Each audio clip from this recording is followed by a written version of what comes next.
Исәнмесез, эфирда яңалыклар чыгарылышы, студияда Лилия Гатина олғатыба койбір темалар турында. Татарстанда 30-га якын авыл җирлегендә карантин кертелде. Бу ни белән бәйле? Иртән һәм кичен автобуслар һәм трамвайлар көтеп вакыт бушка узам. Чаллылар җәмәгать транспорты эше белән канәгать түгел. Тез арада роботлар җыялар һәм оста программалаштыралар. Ярчаллыда World Skills төбәк чемпионаты дәвам итә.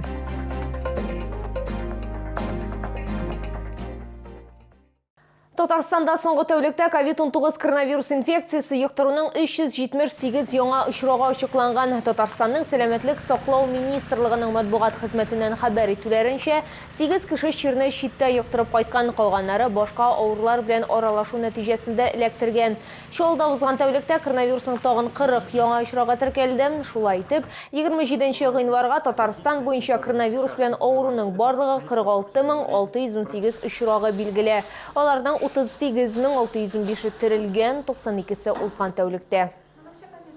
Татарстанда 30-га якын авыл җирлегенә карантин кертелде. Сарман районының Югары Чыршылы авылында ире мөгезле терлекләр арасында очрый торган төерле дерматит чиры ачыкланды.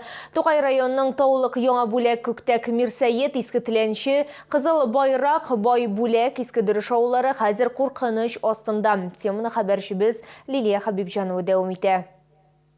Ул кирү белән сикереп тора инде жаткан булса. Миннән суарга чыгам бит инде. Инде хуҗасын каршы алмаса, эшләр харап. Димәк, сыер авыр иде Нәсимә Гобайдуллина. Кәефенә гел игътибар итеп торырга кирәк. Ишек алдына чыккачтында сомсырап кына торалар инде, булай бит инде алар күркүңелле булалар инде. Барбер рәхәтләнеп җөриләр, иркенләп шабышып. Әширләр дисәләр инде. Жүгермәйләр дә, ошамайлар да. Менә шушлайрак торалар инде алар бер нәрсә эшләмәйчәннән соң.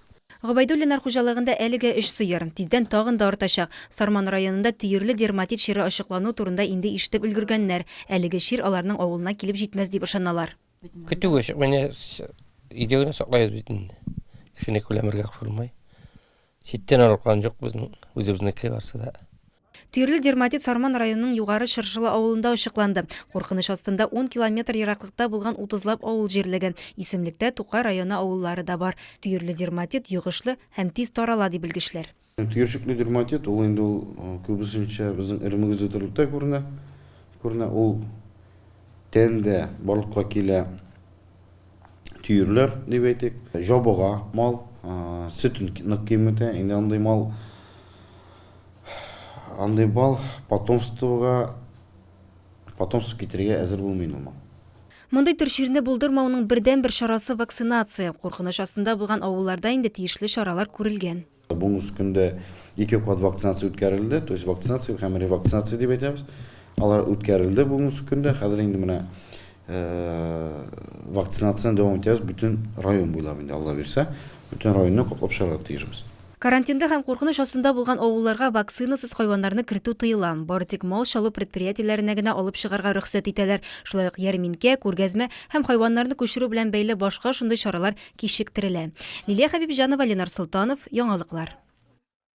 Иртән һәм кичен автобуслар һәм трамвайлар көтеп вакыт бушка узам. Чаллы ТВ телеканалы редакциясына җәмәгать транспорты пассажирлары мөрәҗәгать итте. Аларның сүзләренә караганда, кичке 9-да шулай ук ял көннәрендә маршрутны көтеп алу бик авыр. Без чаллылар белән очраштык, пассажир ташучылар белән дә сөйләштек. Тулырак мәгълүмат алдагы материалда. Вот жду 22-й уже сколько нету его. Шул ук вакытта автобуслар барлык юнәлешләр буенча да начар йөри, пассажирлар хәтта сәгать һәм атна көннәре буенча үз рейтингларын төзегәннәр. Когда выходные вечером, вот 42-й там, суббота-воскресенье очень плохо ходят.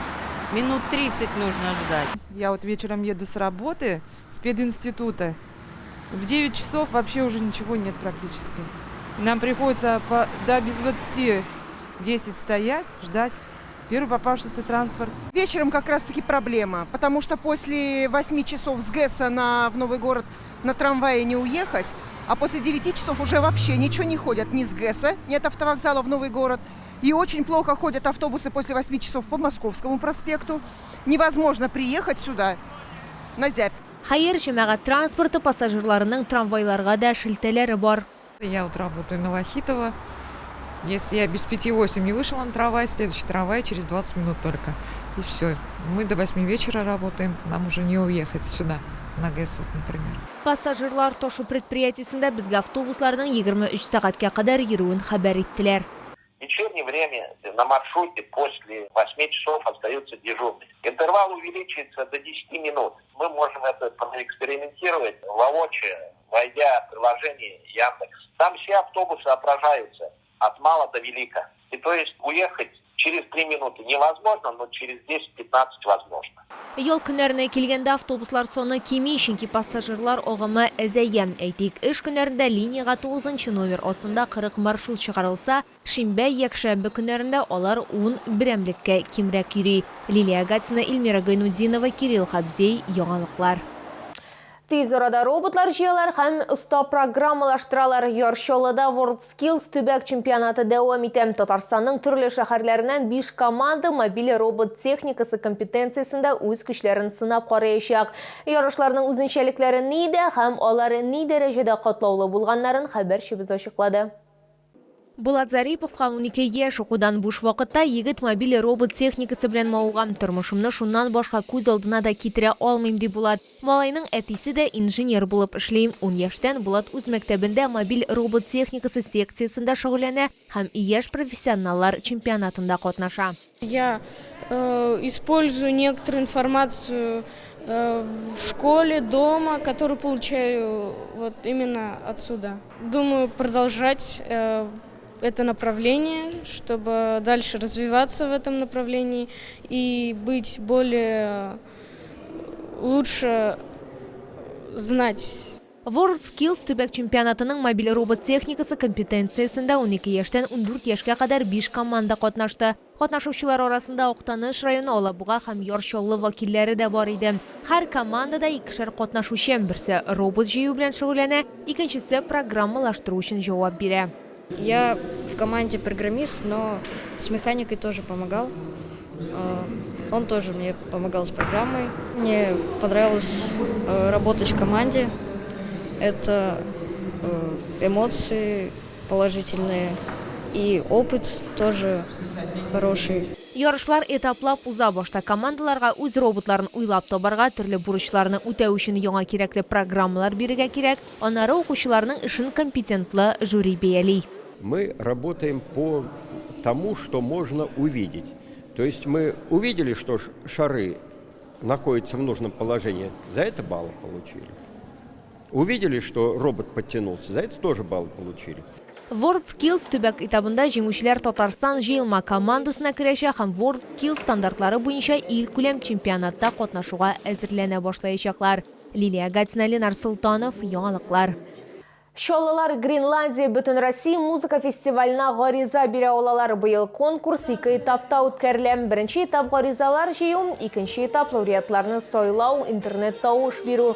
2022 елның 1 майыннан алып 2022 елның 31 майына кадәр конкурска йомгак ясау, лауреатларга диплом һәм 15 000 сум күләмендә акчалата бүләк тапшырыла. Шулай халык тавыш бирү барышында халык җиңүчесе билгеләнәчәк, ул 30 000 сум күләмендә акчалата бүләк алачак.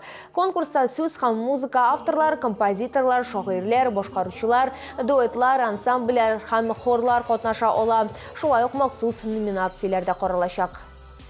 Бу сезгә җиткерәсе соңгы мәгълүматыбыз иде. Мин Лилия Гатина сезнең белән сау булашам. Игътибарыгыз өчен рәхмәт.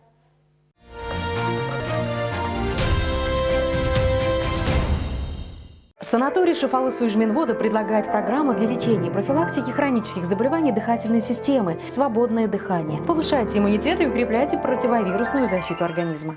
Сдаются в аренду торговые площади в торговом центре «Муравейник», 2-й этаж. Телефон 8 960 080 15 31.